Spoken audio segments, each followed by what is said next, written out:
the CGA Tour, a podcast unlike any other. Now your host, Calvin Alexander. Welcome back to the latest episode of the CGA Tour podcast. As always here, I'm your host, Calvin Glen Alexander. And on this episode of the podcast, I am reunited, rejoined, whatever the best wording is here, by the man, the myth, the legend, Jake Carlson. Jake, how's it going? It's good. I've actually been busy, ironically, which, I feel like for a little bit we were just cranking out podcasts. But we both actually got surprisingly busy for two people that seemingly weren't that busy for a long period of time. So, yeah, I guess you were busier than I was. You have a job again, is what we're getting at here, and I moved across the country since Yeah. the last podcast here. That's basically what we're getting at. I had a question here from a listener. How's Julian Assange doing? Do you know who I'm talking about here? No. All right, moving on then. It was fell on deaf ears. I gotta say, this person? he frequently when we do podcasts, if you're watching the video versions on YouTube, you are not the most well-lit human being ever. Julian Assange is the guy who tries to hide from all his government operatives because it was part of the WikiLeaks.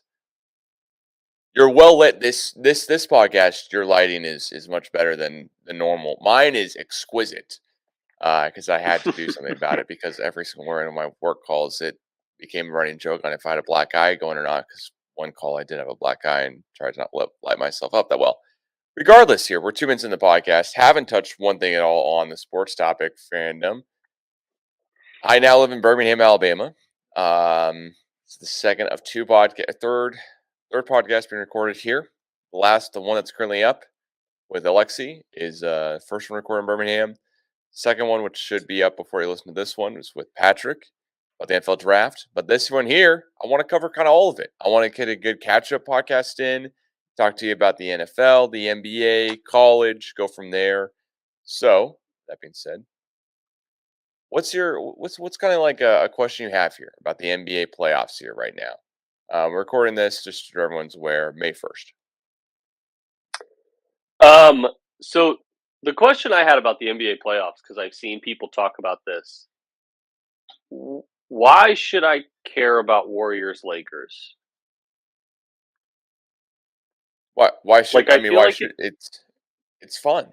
Yeah, but it's like it's a playoff series. It's a second round playoff series, and people are like, "Oh, I'm so happy we got Warriors-Lakers." Why?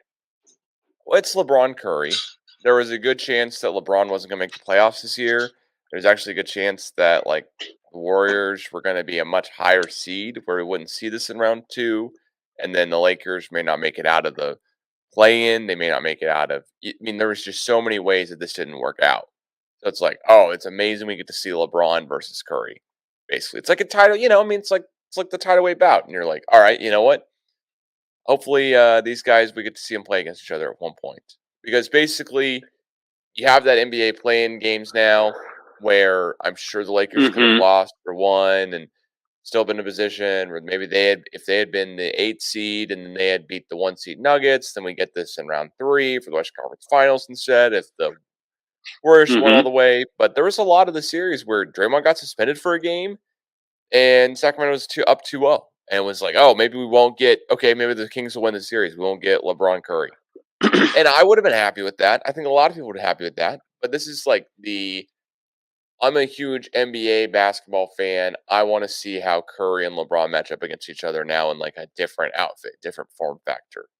This is not Cavs Warriors. This is Lakers Warriors. But it still is LeBron and everything he comes with. Yeah, I guess I don't know. The way I look at it is, you said heavyweight bout. To me, this looks like if 6-year-old Muhammad Ali fought 6-year-old Sonny Liston, and we're like, all right, let's get this rolling. Because I don't know, just everything that I've told and been told this year is that neither of these teams are really that good. I would say it's if they're both 86 to just if you know what I mean. I would say this is Yeah. oh my gosh, these guys are like LeBron's 38. He supposedly has a Right. horrible foot injury, and I say supposedly only because it's miraculous if he really has the injury and he's playing through it. That's why I say supposedly because like I don't know. You would think that in 9 years from now, for me, I wouldn't be able to play basketball at a high level. Period. I wouldn't be able to Hmm. and I'm saying like at the local Y, I wouldn't be able to play basketball. In like a peak performance type of way. Hopefully, I will be. But then again, LeBron's doing this to not just go like deep in the postseason, but to like set new expectations. This is a little bit or a lot like the Tom Brady stuff playing at a peak age. I don't think LeBron's not on GOAT status level of like clearing away GOAT level. He's definitely always going to be compared with MJ. Guys are going to throw in a bunch of others as well. Where does Wilt? Where does Bill Hmm. Russell? Where does yada yada? But this is one of those. Okay, LeBron has Anthony Davis, and who's their third best player? Like, who's the Lakers' third best player? Is going to be my question to you, because the Warriors' third best player rotates. But if you're drafting guys, right? Like if you're going just like, all right, you got full Hmm. rosters, both teams. How many picks do you take from the Warriors before you take a third Laker? Is really that's my question at the end of the day. Hmm. So I'll just list the Warriors because we know who the two Lakers are. Steph, Clay, Jordan Poole, Wiggins. Yep, yep. I'd say you're taking Draymond too. Draymond Draymond, before. probably. I I guess. mean, before any. I mean, who's the Laker you're picking, I have no idea. right? Because like it's sometimes some Who nights. does D'Angelo Russell play for them? Yep, he does. Yep. Would you rather have D'Angelo Russell or Draymond Green? Not if you're the Lakers, not if Dray, you're the Warriors, just Dray, in general. Draymond Green, and that is a big, huge bold statement from me as a person. I do not Like, like Draymond Green at all, but oh, yeah, D'Angelo Russell I is do is know not that. good. Yeah, Yeah, yeah. Most people know that. D'Angelo Russell is not it. He is no, not the guy. I mean, I but think like some people are going to say Austin Reeves right now. There are some people out there who are saying Austin Reeves in this moment. Austin Reeves is another one of those players that I find funny that he's good because I just remember him being good at OU. Well, yeah. I I would say okay. Let's see here. I would say that there's a lot of people who are going to go Austin Reeves. There's also a lot of people who are going to go. Well, you know what? Maybe I'd take who's the third best Laker, Rui Hachimura, right? We're going to say that guy a little bit here and there. He's going to get some love. Maybe deserve, maybe not. They also traded for I can't Yeah, remember the guy's name, but not Jaden McDaniels, but there's a guy. Ah man, I cannot remember the Lakers roster off the top of my head that well. There's a bunch of guys though. That's the point of this. It's like you would say, "Oh, okay, take Kevon Looney. Where's he going? Is he going before third Laker?" probably not. Probably not. But after the Warriors Kings game, it's kind of like, all right, well, Looney had 21 rebounds, outplayed Sabonis, locked him down when Sabonis was getting MVP type of talk. Not like okay, he's gonna be the fifth on the MVP ballot type of thing. Not So really anything who one or who two or three. who did the Lakers beat again Well, and I mean in round one? I'm blanking. they beat the Grizzlies, beat Memphis. The okay, the unhealthy Yeah, Grizzlies or just right? Were I they mean the Grizzlies that don't have any of their guys that play center or rebound or anything. I mean, how many they how lost. many players This is how many players on the Grizzlies would you take before you take 3 players on the Lakers? Hmm. Before I take that third Lakers player, that's a really good one too. It's Jared Vanderbilt's the guy I'm thinking about with the Lakers that you might also take here pretty Mhm. high. Mo Bamba is like a guy on the roster. Dennis Schroeder's a guy on the roster. And D'Angelo Russell's also a guy on the roster at this point. Um, Yeah. before I take a third Laker, who am I taking? Desmond Bain didn't play up to his ability, but still he's up there. I'd say, I mean, Ja Morant. So Ja Morant, Desmond Bain. It's a really good question with the Grizzlies. I mean, I would say, okay, Steven Adams is like a guy you might think about, but I don't know. You're If definitely taking Jaren Jackson Jr. though. Jaren Jackson Jr., yeah. Desmond Bain, John Morant, Dylan Brooks looks like the dumbest conversation we could ever have right now. But like earlier in the season, it wouldn't have been. But for this past series, now that's over, it is. Yeah. And Well, it'd be much different if they hadn't lost Brandon Clark and Steven Adams. so if Steven Adams even plays, this series isn't close, right? What Lakers, Grizz? Yeah. I I don't know. I think it is. I think it's still fairly close. I mean, it went to 6 games Do the right Lakers now. win though? Yeah, I think it's still because Steven Adams to me is a great player, but not like what Steven Adams does for the Grizzlies is not good enough to beat LeBron. Like the Lakers didn't win That's this that series because the Grizzlies had no team down low, big man wise. They won the series because like Anthony Davis started looking like Anthony Davis again. but if they have both of them, the Grizzlies win. If they have Brandon Brandon Clark Clark wins. and cuz like I don't know. The way I look at this, I know what Rui Hachimura looks like. He's bad. He's bad. He's not good. And Austin Reeves is whatever. If you're a Lakers fan, you can't be sitting here hanging your hat on like, yup, these guys are going to take us to the promised land. And we're going to get 3 games in this series where Rui Hachimura has 25 points and 3 games in this series where Austin Reeves has 25 points. Like, you just can't expect that. And it's not even me being like a jerk, but like, it's like if Dylan Brooks had 3 games of 25 points or more, you'd go, you can't rely on that.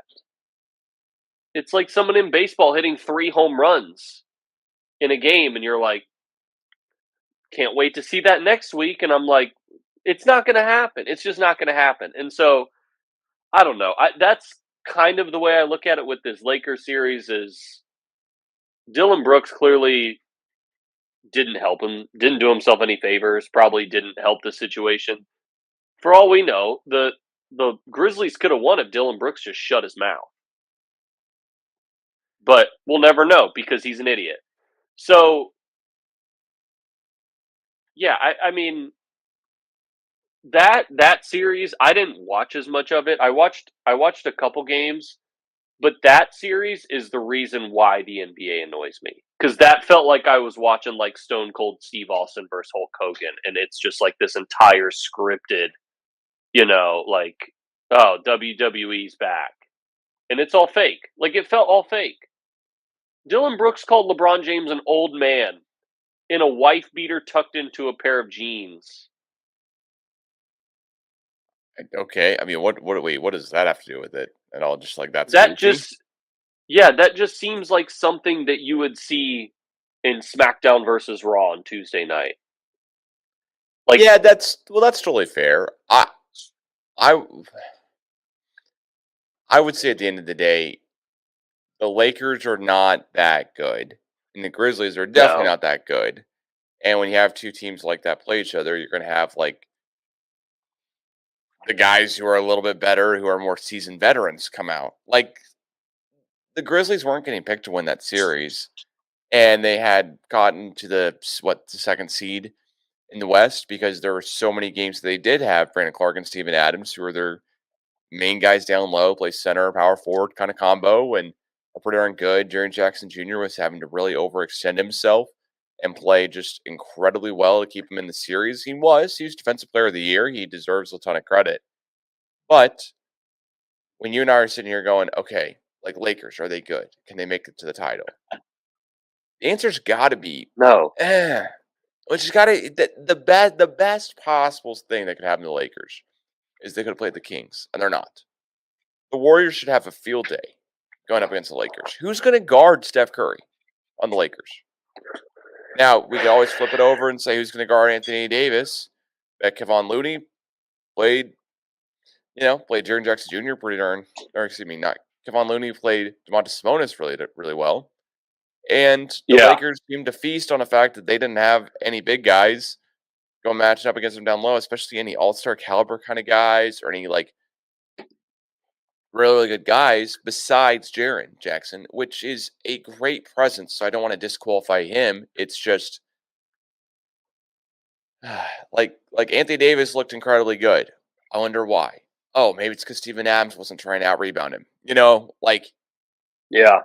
Maybe it's because there wasn't much defense he was used to. It's funny because one of my students actually asked me today, and he said, would you take a team full of 5 shooters or a team full of 5 slashers? And I was like, honestly, that's kind of a funny question because it's not that black and white, but I understood the point that was trying to be made is like, well, who's going to guard who? Because you're right. Who's going to guard Steph? You can pick out lineups for the other players. Like Draymond's probably going to guard LeBron or Wiggins is going to guard LeBron. They have someone for him, and then Draymond will switch on to Anthony Davis and Kevon Looney and all that stuff. But like, yeah, who's guarding Steph? Is it going to be Schroeder, I guess? D'Angelo Russell, Austin Reeves? Like, what's really going to work here? You know who they're going to have to put on him is LeBron. Which is crazy. Which is crazy because, like if you want to win the series, you have to have like LeBron defensive effort, not the garbage like, oh, LeBron made a chase down block today. Okay, he tried on defense for, the 3rd time in the playoffs this year. Congratulations. But like he's going to actually have to play lockdown defense on Steph. That's what's going to have to happen because they don't have anybody. Their guards can't guard anybody. And if you want to say it the other way, Clay kind of can. Steph cannot. But you more worried about Steph Curry? You more worried about Austin Reeves? Easiest question I've ever got. Right? Doesn't even. Easiest question I've ever got. I'll say it that way.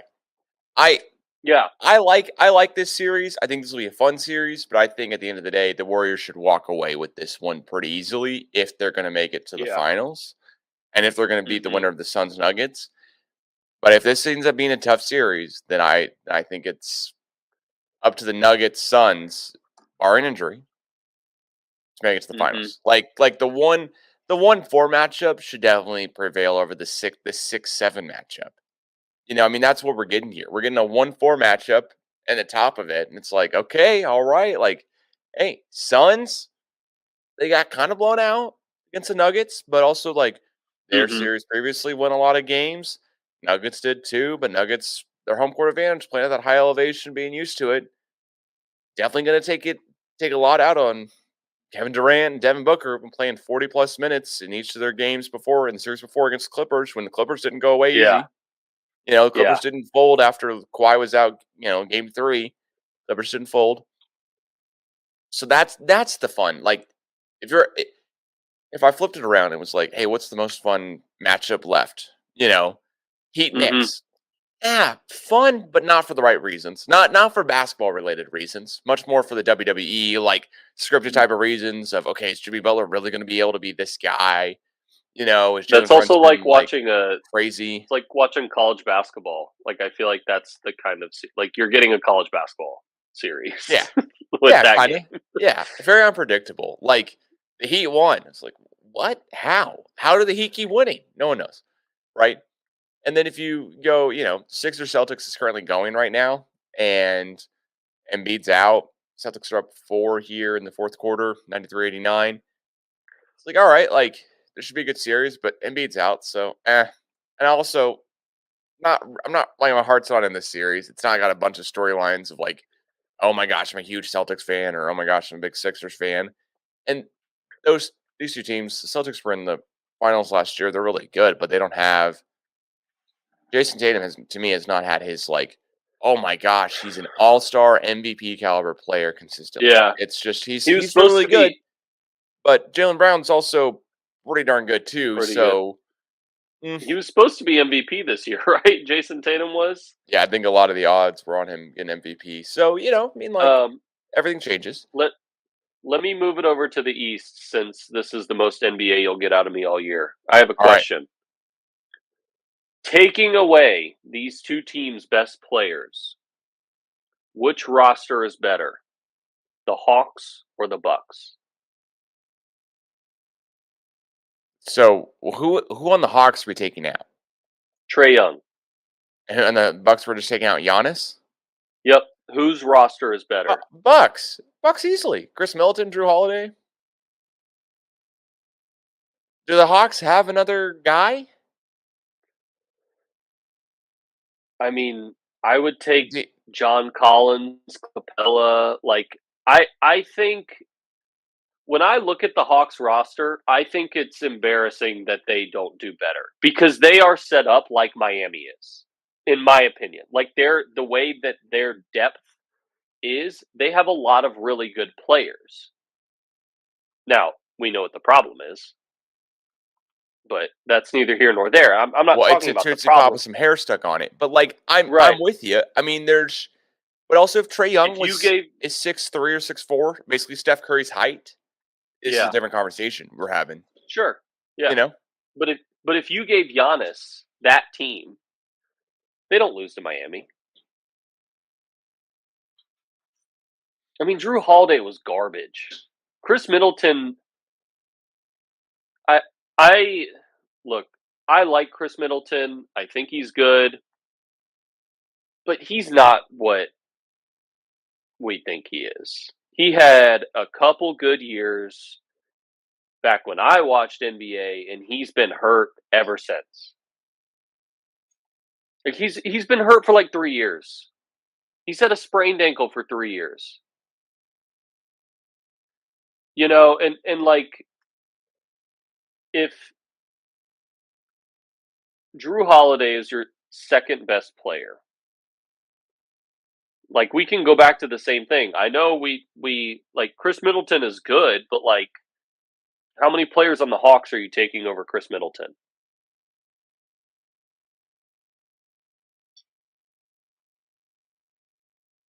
I'm not taking a lot of guys on the Hawks, period. To me, the Hawks roster is better than the Heat's roster if you take out Trae Young and Jimmy Butler. Right? You're taking the Heat roster every time. And that's one of those, you look up and down the roster and you're like, really? You're taking Kevin Love when he got basically gifted to the Heat. Cavs didn't do anything to try to get any value out of him. We're talking about a Heat roster here. Gabe Vincent, no idea where he went to college. No idea anything else about him besides the name's Gabe Vincent, and he knocks down some threes. Duncan Robinson, been a really, really bad story about his contract. He stopped podcasting, from my understanding, completely because, like, basically his NBA career is up in the air. Got signed for a pretty darn good deal. He was hitting 50% from three before he gets signed to that deal. Like who wouldn't have? That's crazy. He's also 6'9", 6'8". Really, really, really good NBA player when he's on it. And then you got Jimmy Butler and Kyle Lowry and a bunch of other just guys where you're like, let's throw every possible guy we think could still play basketball on this roster for as low as possible amount of money and see where it goes. But then you got the Hawks, where you're like, really? This brings up a great point, though, because this is what I'm so worried about as like an Oklahoma City Thunder fan, is making a trade when are the Yeah. chips going to be cashed in? What guy's going to be worth it? Mhm. And the Thunder, I don't think need to worry about that this next year or the year after. Honestly, they've got 2 first-round No. picks this upcoming draft. They've got 4 in the draft after that. Like they don't need to worry about this type of stuff here. But No. all right, we're going to trade. The Hawks. Okay, we're going to cash in the chips. We're going to make some moves here, and we're going to go get Trae Young a running buddy. And then Yep. as it's playing out, it's like, okay, all right, well, like maybe the Spurs couldn't use, um, maybe the Spurs couldn't use their star point guard real well. Okay, maybe he's not fitting in the greatest. Maybe Trae Young and him together will be a dynamic duo. One can play offense, the other one can be a playmaker. Get Trae Young running off screens and handoffs and do a lot of Steph Curry-esque things.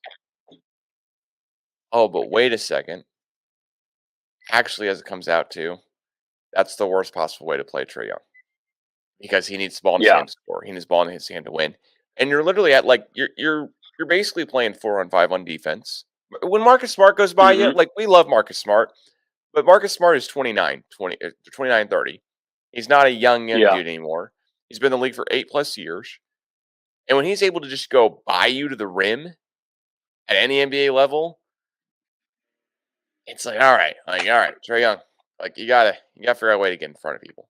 You gotta You figure out a gotta way to try. take charge. You gotta figure out a way to, you know, do something because the whole ice in my veins thing and the whole this thing or that thing. It's like, all right, like Oklahoma State fans, we know who Trae Young is. We're very annoyed by him because of that 1 year at OU when he made it the tournament and we should have.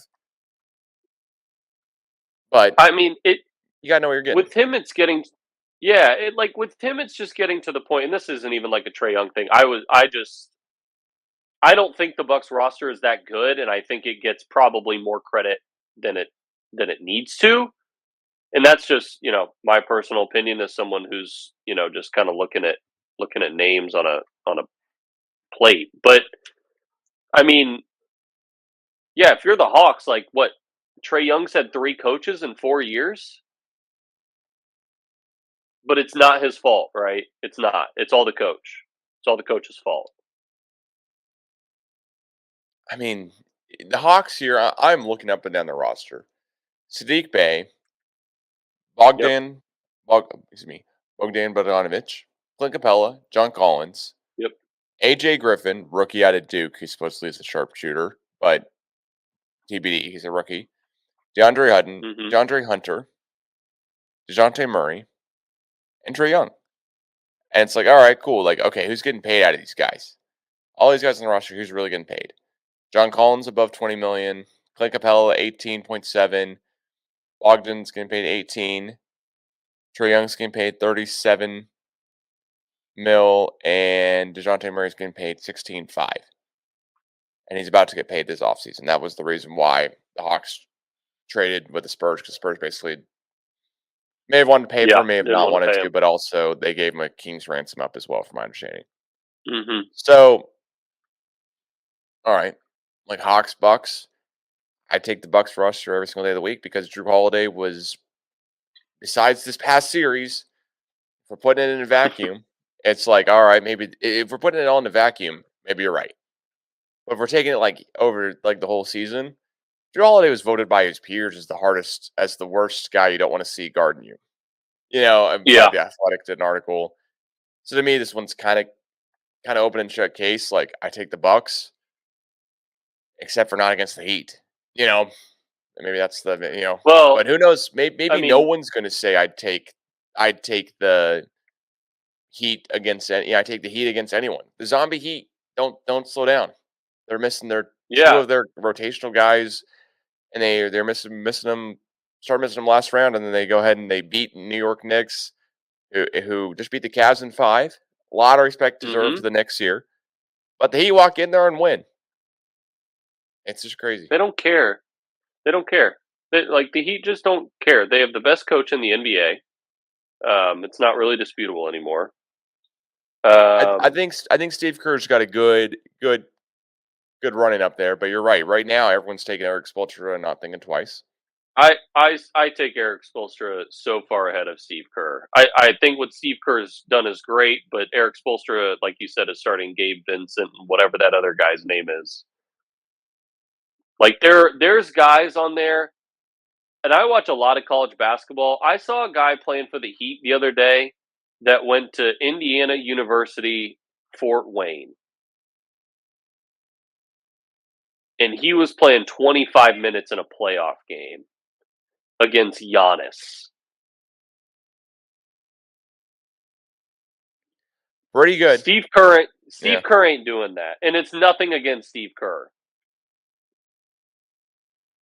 Yeah, there's nothing against Steve Kerr, but I do look. Let's look through here the Heat roster, then get on to the NFL topic here in a second too. But the Heat roster right now, I mean, Tyler Hero out for the rest of the playoffs, injured, and so is Victor Oladipo. But we're talking about some guys here that I'm very new to learning about how good they are, and it's basically because Max Strus, like, great dude. Gabe Vincent, great dude. But literally guys on a team. Like those are not cornerstones of your franchise. Those are not guys who are starters on the lineup. Those are the guys where when they come in for the when they come in for the Thunder, like, oh man, great to see Gabe Vincent got some run tonight. Oh, great to see Max Strus got some run tonight. Lindy Waters and Gabe Vincent and Lindy Waters and Max Strus could be the same person to 95% of NBA fans. Yeah, Lindy Waters is sitting here right now going, what if I got drafted by the Heat? Or what if I played for the Heat? Because here's the reason why. Lindy Waters is around your age, right? I mean, NBA terms, like 30 versus 26 is a big difference, right? Yeah. So he's around, Lindy's closer to your age. Yep. Gabe Vincent, 26, Max Strus, 27. Strus is 6'5", Vincent 6'3", Lindy is 6'6". And both of these guys are seeing solid playoff minutes, and they're getting paid the league minimum. I'm pretty sure 1.8 mil is the league minimum they can get on like their second or third contract in the NBA. Like it's one of those. How in the world do the Heat always figure out a way to put together a great roster around put together a great roster that shouldn't do too much, but should do just enough, and always overexceeds? And it comes back to one thing, as you mentioned, coaching. No one's picking against Spoelstra. So I'll ask you this here. Which is the team that you want to see in the NBA Finals? Not going to ask you predictions. Not going to ask you who you think. All that type of stuff here. I don't even know if Jimmy Butler has an injury. He could be out the next game, or he could play the next game. Or Jimmy Butler could honestly miss the next 3 games, and the Knicks win the next 3, and then he comes back for games, 5, 6, and 7. They win all 3 of those, and who knows what we're talking about. So, yeah. Who do you want to see in the NBA Finals? Pick one team. Nuggets. Okay. All right. I think see Joker in them out there. Yeah, it's not even like they deserve it, but I'm just ready to see something new in the NBA. Like I think that's where I'm at. I don't want to see the Suns. I do. KD in the finals is always fun. But like I can squander my allegiance to KD as long as Chris Paul never wins anything his entire career. We gotta do the Chris Paul thing another time. Another day. I would say mine personally here. I would love to see Chris Paul and the Suns. That's why we got to talk another time, because there's a lot more meat on the bone here to talk about this. I would love to see Devin Booker, Kevin Durant, Chris Paul all in the finals. This is Chris Paul's last shot. Chris Paul is not at the peak of his powers anymore, close to it. But seeing Kevin Durant healthy play basketball is fun. It's just really exciting. And if I take all the political, like, wow, Calvin, this is now you're saying you'd rather pick Draymond over a bunch of other guys, and you'd pick Kevin Durant to go to the finals? Yeah, I know. I'm getting soft in my old age here. Because at the end of the day, it's like it's a lot of fun to watch basketball when it's like guys who are fully healthy, and I feel like we Yeah. got robbed of that in the first series, like Kawhi and Paul George Mm-hmm. against Kevin Durant and Devin Booker. Everything was right there, except for the Clippers. Guys couldn't stay healthy again. Should the Clippers blow it up? That's an NBA offseason question, though. So I'll ask you about the NFL draft. Who is going to be the best quarterback out of this draft in 5 years from now? We had 14 quarterbacks taken, by the way. 14 different quarterbacks taken. So I don't necessarily want to get into, hey, do you think that Fresno State's guy, right? I think Right. he's going to be. I'm not asking, do you think DTR So or Dorian Thompson-Robinson is going to be a killer and elite with the Browns? But, Jake you're Hayner's the Fresno asking State the guy. But yeah. yeah, you're asking. Jake Hayner was good at Fresno State. You're asking the top four though. You're asking Levis, Richardson, Stroud, Young, because like Unless you have a I'm not dynamic take here and you're going to be like Hendon Hooker for president. Yeah, I'm asking the top four. So I think Hendon Hooker could be good, honestly. Like, but I don't know if he's going to get to play. That's just my opinion. I think he's really talented, but coming off like ACL and all that stuff, lot of stuff to unpack there that just don't want to. I think, and I've thought this, and I think we kind of had this talk the other day. I think the best quarterback that you will see in terms of like, oh, he's going to be starting every day and he gives you a chance to win every game is CJ Stroud. That's who I think it is. Like Bryce Young could be Drew Brees, or he could look like Kyler for completely different reasons. And it's not like Kyler is bad, right? Kyler's not bad. I know if as a Washington fan, I would take him. And I can call myself a Washington fan now because Dan Snyder sold the team. So I can invest a little bit more into them. But is it official? I'm just kidding. Yeah, it's getting there. Yeah. So, and like being Kyler isn't bad, obviously. Like he's still a starting quarterback in the NFL, got paid. Just it kind of depends on what you measure your metrics on. But the CJ Stroud stuff, when he was in college, the one thing that I always got so frustrated watching him is that he was so scared to run. He could make every throw, but he was always so scared to run. When he would just be standing back there, and I know the dude has like 5 wide receivers that are really good, but he would just stand back there when nobody was open and wouldn't take off. And that was always a little frustrating for me. But now in the NFL, he doesn't have to do that. There is no pressure for an NFL quarterback to run. There are guys that can do it, obviously, but there's no pressure for him to run. So that's mostly why I think he's the best. I think he just has the best accuracy in terms of like, size, skill, all that fun stuff. I would go CJ Stroud as like my safe pick. I'm not going to do the whole like Mel Kiper, Anthony Richardson could win MVP or whatever. Shut up. He could, right? But like, I don't know. So could anybody else that starts in the NFL that plays quarterback. Which, like, I know that's not true, but everybody has the equal, So, yeah, CJ Stroud is my safest pick for who I think will be the best. That's kind of where I stand, because I think I saw something where there's only been like 3 times ever or 4 times ever, including this draft, where 3 quarterbacks have been taken in the first 4 picks, and 2 of them have ended up good. Not great, good. So we saw the Brock Purdy effect take place this year. Yeah. if you're listening to these podcasts like just straight up, just in a row, you listen to Patrick McDermott one about the NFL draft, you listen to this one with Jake and I. This is going to sound just like basically just a repeat of it for 2 seconds. It's the Brock Purdy effect. Everyone's going to take a chance on the guy because you never know when you need the backup, and the backup with college experience is always going to be worth it. Yep. With all that being said, I personally think that this is the Will Levis draft.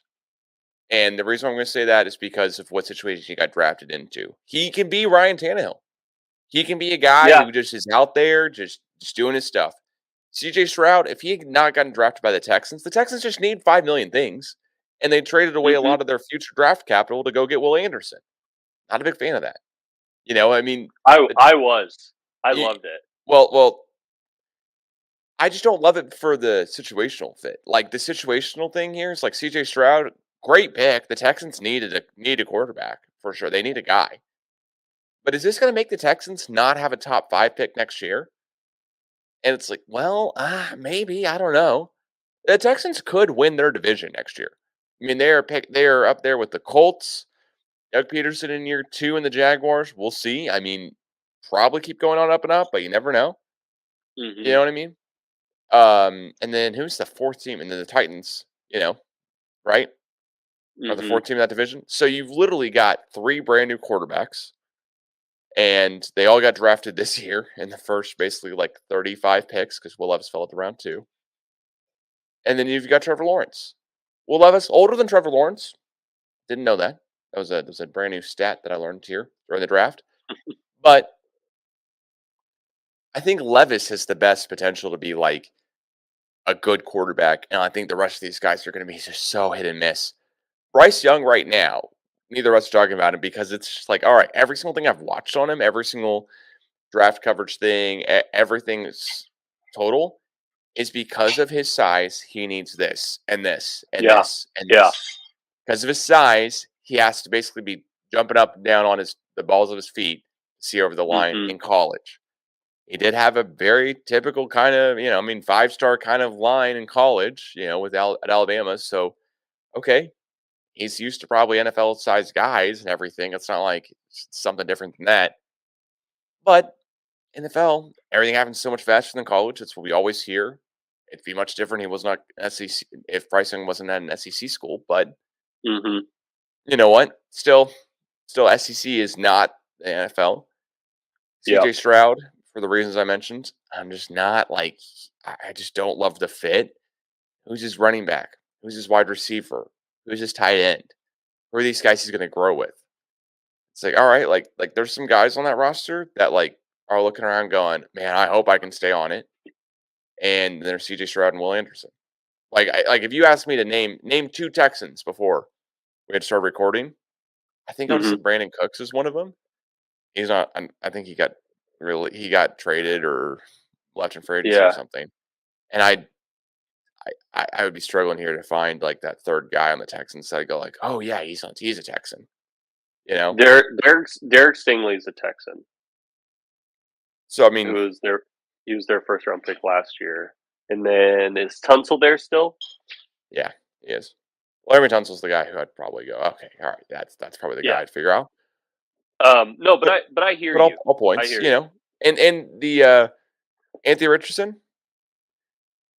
Talk about a boomer bust guy. I mean, like goes to the Colts. They have a brand new head coach who's a quarterback. But they have a brand new head coach, and gosh, I'm blanking on his name here, but he was previously he was the coach. Shane Steichen's system, and Anthony Richardson is tailor made for the system, and the draft coverage is because Shane Steichen was Jalen Hurts' quarterback coach and helped him do so good with the Eagles. Now he gets to come over to the Colts. Biggest difference here is that Anthony Richardson does not have the same guys around him that Jalen Hurts does. And it's going to take a while. It's just going to take a while to get that same group of guys built up. Will these powers here meet in the middle? Will you have a Colts roster that comes together with Anthony Richardson's ability and talent before one starts being better than the other and there's a gap? And then we see that gap and it usually doesn't work out well. Well, and let me ask you this, because this is, I know people don't like this, but was there ever a point where Anthony Richardson was as good as Jalen Hurts in college? No, because No. he would have been the number 1 overall pick. Correct. Was there ever a point where Will Levis, because this is the lazy comparison, was there ever a point where Will Levis was as good as Josh Allen in college? Yes, because they're pretty similar. But what I'm not going to do is change my tune about Will Levis because an anomaly and Josh Allen ended up good. Well, but Josh Allen went from Wyoming, and it was like, man, is he good or is he okay? Now is it? Is he good or is he okay? Baker Mayfield gets drafted number 1 overall because he's a Heisman Trophy winning quarterback Yeah. who literally exceeded every expectation he ever had Mhm. against him. Walk on, 2 separate schools. He's a walk on. Hats off to him for Very doing as good as impressive. he did. Now, Yeah. not hats off to him for going to OU. That's for sure. But hats off to him for doing that as good as he did. The key thing here is that Anthony Richardson and Jalen Hurts. Like Jalen Hurts, his college career is a great college career, but no one thought of him as an elite passer. Anthony Richardson is apparently an elite passer on top of He all is of an Jalen elite Hurts' skills. he is an elite arm. Yeah, That yeah, that's that's the that's the yeah. that's the language that I hate. I hate it because it's so like, oh, Will Levis can throw the ball 60 yards from his knees. Awesome. Can he hit someone 10 yards down the field between linebackers? No. Okay, so why do we want him again? Well, can he read defenses? Can he, They like well and what's the biggest difference yeah, here between Anthony Richardson and Will Levis? Is one dude is literally a perfect type of athlete. Will yeah, that translate to being a quarterback or not? And the other dude is just a notch or two below her in Levis, just a notch or two below her an athlete. But is he going to be a better quarterback? You would think right. not, but also like there's so much that goes into the quarterback skill level. Brock Purdy is probably the one of the last guys you'd ever go, oh yeah, he'll start a playoff game. Well, then he does. Now, will Stetson Bennett ever start a playoff game? Well, no, because he didn't get drafted by the Niners. Like that's easy. That's the easy answer, right? That's Yeah. the easy answer. Yeah. It's also the true answer because the Yeah. Niners just run something completely different from everybody else. Then and the Niners like know what they're doing. Right. Yeah, I just like I don't know. You know I'm really like passionate about this stuff and I pay attention to it a lot. But like I all the narratives and all the garbage that I hear and I'm like, "Did you watch a game?" Like what I watched multiple Florida, multiple Kentucky games. I watched Kentucky play Florida.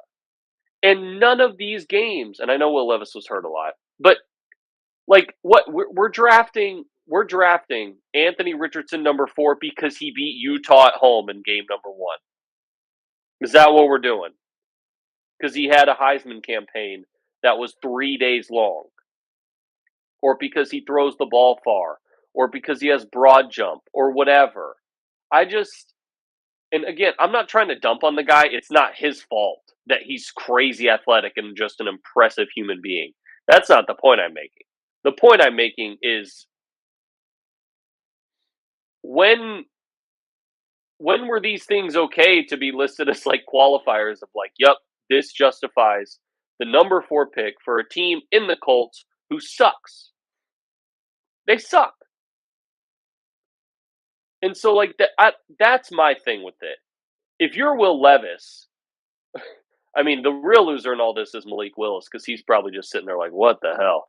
But if you're Will Levis, you're happy as a clam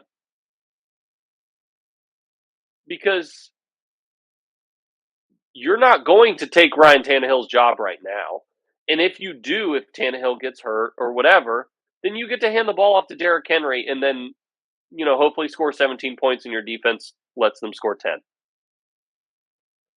Also, your team drafted an offensive tackle. Like the That first too. round, the first round pick that you guys used as the Titans is a offensive tackle who all ESPN gradings and all type of stuff, whatever, is ranked number 1 in his position, 9th ranked overall prospect, and then you come back with Will Yeah. Levis, who's 4th position ranked, but 11th ranked overall. Like, I don't know how much of this means anything at the end of the day, because if it honestly, if it meant a lot, if it was like, oh, Mel Kiper and Todd McShay are batting 1,000, then Mhm. you and I wouldn't be following other people for the draft stuff, right? Like we Correct. wouldn't be following Correct. Daniel Jeremiah, a Ringer universe type of guys or whatever it is. We'd just be following those guys if they're Right. batting 1,000. But But I don't yeah, I don't need Ben Solak to tell me that he was right about Anthony Richardson. You weren't right because he hasn't proven anything yet. He got drafted number 4 by a team who's notoriously been bad at drafting players. And the one good player that they drafted, well, 2, was Andrew Luck and Peyton Manning. Which, if you whiffed on those prospects, again, you should lose your job. But, like, taking Anthony Richardson where you took him is fireable. It's fireable. Because if he's bad, you're fired. Your whole staff is fired. If Will Levis is bad, the GM keeps his job.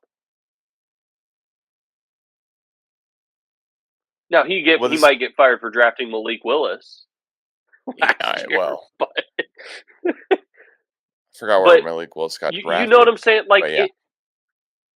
it all depends on where you input those resources. And if I'm looking at the Colts right now, I know people are always so gung-ho about quarterbacks. And if you've listened to this podcast at all, you know that I'm not. The Colts have so many other issues. So many. If CJ Stroud dropped to 4, I would understand the Colts taking him. Right?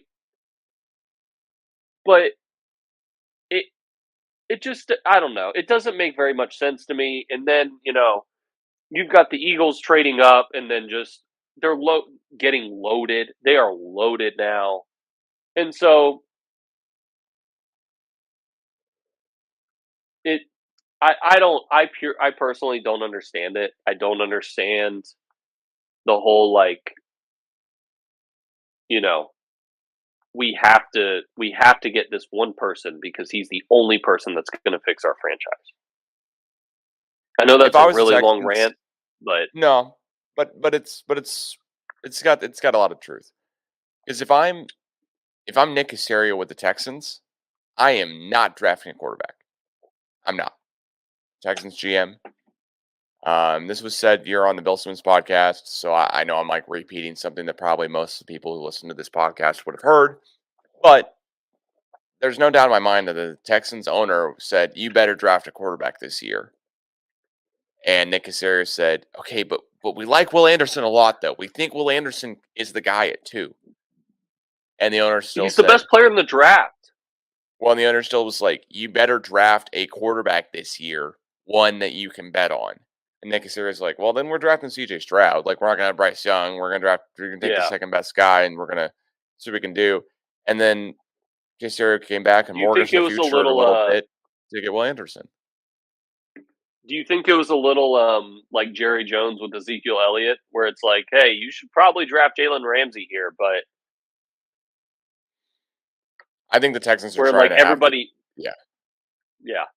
Everybody I knew. think they're trying to have it both ways. The Texans are trying to what's the exactly what the have your cake and eat it too. Yeah, I don't know how that makes any sense. Of course, you'd have your cake and then eat it as well. So I was trying to think of what the actual saying was, but that is it. Yeah, the Texans are trying to have it both ways here. Someone said hot dog or burger, and they said both. Give me one of each, and then they're not going to like their day tomorrow because they're going to overeat too much, and they're not going to have enough to draft next year. Like if I'm the Texans, I'm real worried and not too excited about what's currently going on.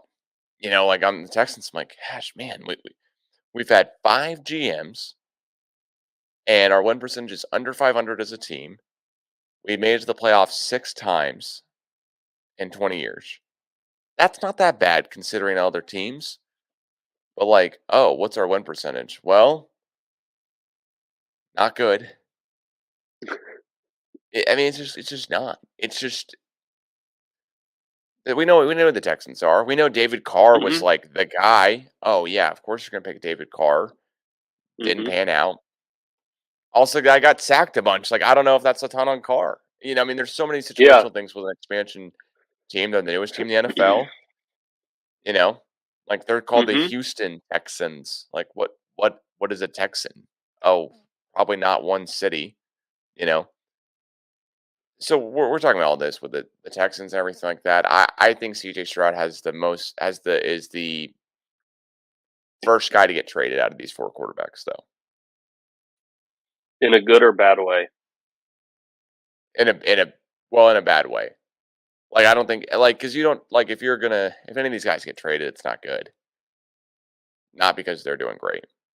And I do think Yeah. like Anthony Richardson, I could see him flaming out of the league. You know, just like Josh Rosen or just like some other guys, like he could be have all this NFL draft combine hype and flame out of the league. I could see Will Levis being around past like multiple different teams. Mhm. He probably is the betting odds favorite. He's almost got to be the betting odds favorite to get traded. Even though there's a guy on his roster right now who's quarterback got drafted last year who's got to be the betting odds favorite, Malik Willis. And Well, then and of that course was the Bryce Young. I don't know. Bryce Young. yeah. I don't know, and I don't even think it was a bad pick. I just don't know. Yeah. But it's like I told you the other day. Anthony Richardson has the highest probability between Levis and him to win MVP, but Will Levis has a higher percentage, in my opinion, to actually become a quarterback that starts for multiple years. Now, I don't think any of them are. I don't think either of them are necessarily likely. I wouldn't bet on either of those things happening. But if I were to pick, I would pick that Will Levis, mostly because of the team he plays for, that Will Levis would be more likely to remain in the league. Maybe he's the Titans quarterback starting for 10 years or whatever. And then Anthony Richardson becoming MVP. But I think they're both pretty low odds. So, Well, with any of these guys, I think we're saying the exact same thing here on this. I'd rather draft the guy who I feel like can get me farther in the playoffs than can get me an MVP trophy. And so at the yep. end of the day, would you rather have Aaron Rodgers or Tom Brady? And you're like, oh well, that's Mhm. easy. It's like, yeah, because we know the results here. Would I rather have Bryce Young, CJ Stroud? I personally would rather have Stroud as like a player, but I don't want to have him at number 2 overall. I'd rather have Bryce Young at number 1 overall for having CJ Stroud number 2 overall because I don't think the value is just absolutely there. You know, um, Mhm. Mhm. I don't know. It's a real tough thing that we're talking about here. I think we got time for one more question here before we wrap Yep. it up. I want to ask an OSU basketball question. Season's over. Guys are in their portal, right? Is this Mhm. just okay? This is just the league going forward here. This is everything new. Or is this a hang on a second? Maybe there's something up with the OSU roster where we're going to get some other guys in. We're pushing these guys out that aren't going to see a lot of playing time. It's just kind of the nature of the beast here with how the roster was. What do you think leads to this? Um, I just think this is. I mean, if you could imagine, like, I don't know, the best way the transfer portal makes sense to me is like you're just the most attractive people on Tinder, and you're like, you know what? I'm just gonna put myself out there and see what happens. And if not, if it doesn't work out, then I get to go back to what I was doing. Like that's the only way it makes sense to me because it's like Musa Cisse, right? He's the one that comes to mind. If you're Musa Cisse and you enter the transfer portal, there's probably a list of 10 to 15 teams that you hope pick up the phone and call you. And if one of those teams doesn't, then you go back to OSU. That's it. That's the only way it makes sense to me. Woody Newton going to George Mason. He's from the East Coast.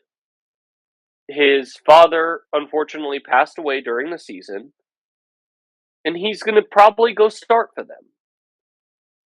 And so it's like when you factor in all three of these things, it makes just, and you can do this for any player. Avery Anderson from Dallas probably got recruited by TCU.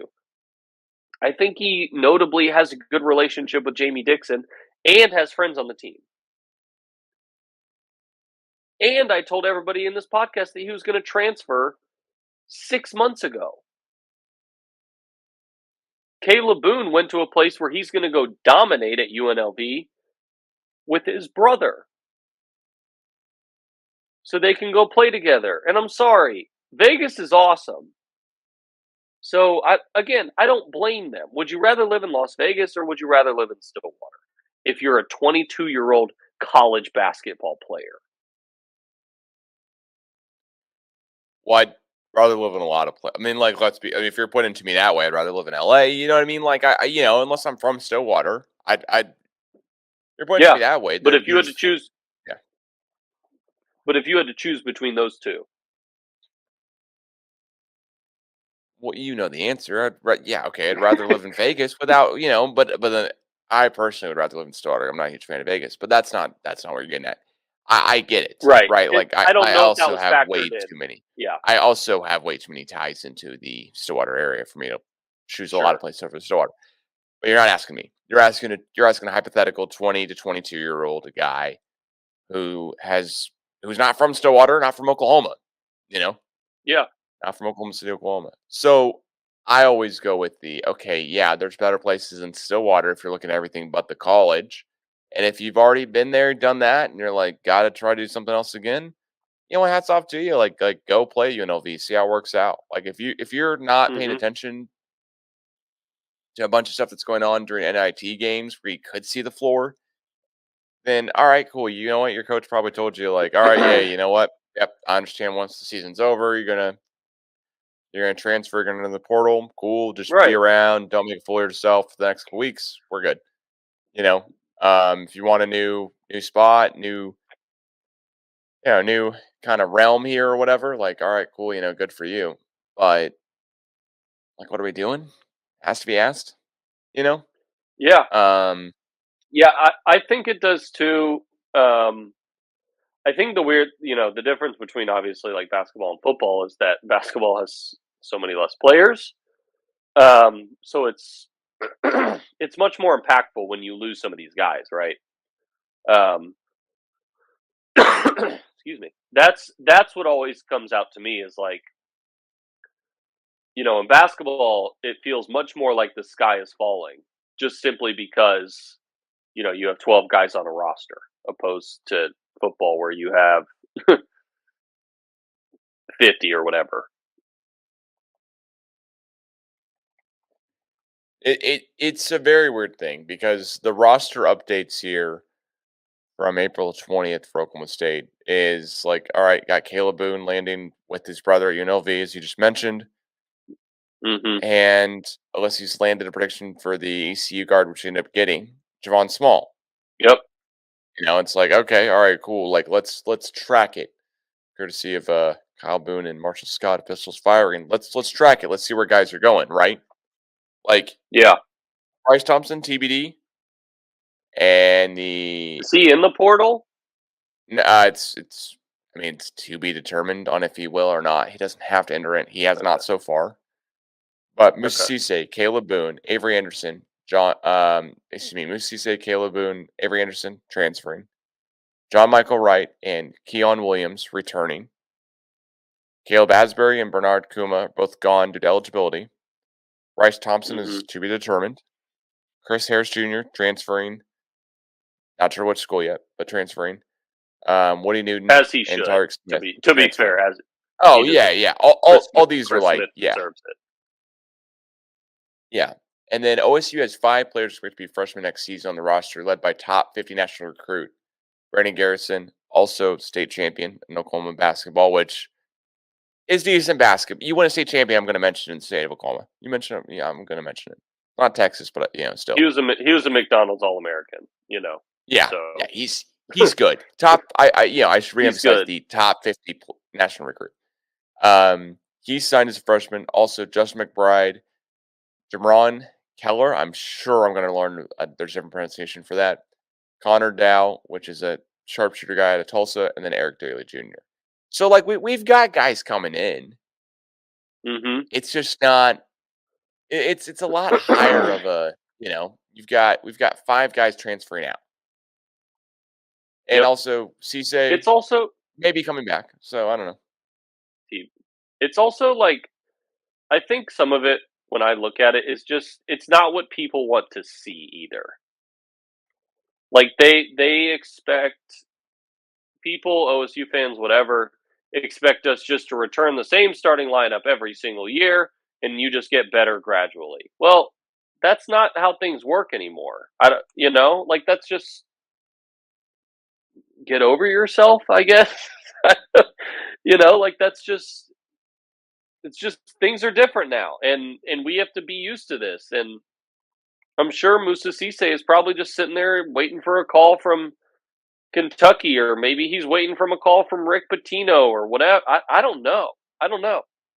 But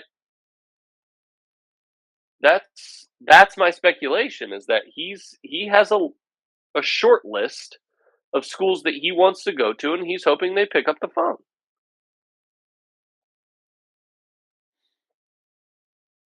I'm totally with you, because right now you and I are going, oh my gosh, like we could be already at basketball next year. At least I know I'm going to, like, we could be good at basketball next year, but also Mm-hmm. like could also be bad. The story you craft on this, Could the also story be we bad. craft, is okay. These 5 guys coming in are so good that the other guys went, man, maybe we won't be playing that much next year. Or Yeah. right? Because that's if you're an optimistic, glass half full kind of guy, and I'll end it out on this point, is you're going, yeah, like let's say Brandon Garrison is coming in and Caleb Boone's like, well, he's gonna see the court over me. Cisse's like, well, okay, Mm-hmm. Garrison's gonna see the court over I am. Points changing up exactly how we're gonna be running our offense. It's gonna be much smaller ball. Like Cisse's like, all right, like I've been Mm-hmm. told that if I come back, like I got to do this, this, this, and this. Not loving it. Also, Cisse's not from the U.S., so I really shouldn't say he's far from home, because he's not going to be anywhere close to home anywhere in the U.S. But also, it's not like he can go back and see his family just the quickest ever. Mm-hmm. Um, Yep. he doesn't live next to JFK or DFW's airports. Is my point here. And then on the other Mm-hmm. hand, we can go, man, these guys are looking at it going, man, I don't know if I want to be part of this rebuilding ship with a bunch of new freshmen, and it was up and down, and this was kind of the last hurrah, and we didn't do it. So you can paint it either light. Mm-hmm. I'm choosing to paint it one heck of it. I'm choosing to paint this light really well, which is Boyd knows what he's doing. And as he gets farther removed from this whole FBI investigation, NCAA Yep. penalties and stuff, the better we look as a school and a program. And I do say we proudly. Like, I think this basketball team is going to be pretty darn good over the next 2 or 3 years, as long as Boynton stays Mm-hmm. on board and things keep going like they should, Mm-hmm. So I got to say. So. Yeah. No, I completely agree. All right. Well, with that being said, Jake, as always, thank you so much for joining the latest episode of the CGA Tour podcast. If you're not already, please follow at the CGA Tour on Twitter and Instagram for more. And catch you guys again soon.